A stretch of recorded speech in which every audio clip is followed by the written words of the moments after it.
I like what this woman has to say, but this message came through with almost no punctuation. So I'm going to do my best to read it and add in punctuation as I'm reading so that I don't have to rewrite it. Bear with me. In 1979, I turned 13, and by that time, I knew that I did not want to be a mother. I did not want to procreate. Born and raised in the Bible Belt, I saw what the role of wife and mother meant to my mother, grandmother, and my aunts. Later on, I described being a wife and mother as being the captive in a captive breeding program. I had no desire to go the traditional route of wife and mother. Now, as I'm turning 59 years old, I have zero regrets. I have a very dear friend, a man who is gay, and when I met him back in the 90s, he was active duty Air Force.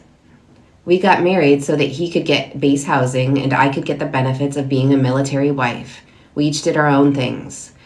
Divorced after 6 years when he got out of the military and have been great friends ever since. It was a lavender marriage in the best sense of the phrase. 30 years after divorcing my gay ex-husband, neither of us were married, neither of us had children, and he found out that I was trying to purchase my house, which I had been renting from my landlord.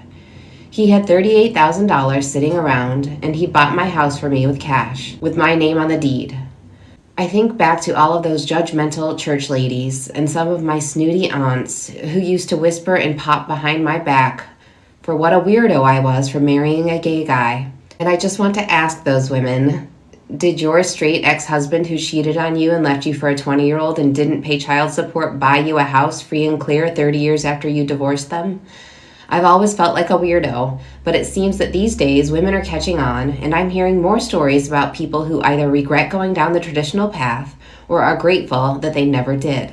I hope my story can inspire some young woman or man somewhere to think about whether they want to be married, whether they really want to be a parent, and that if you're worried that you will regret your decisions when you get old, not necessarily.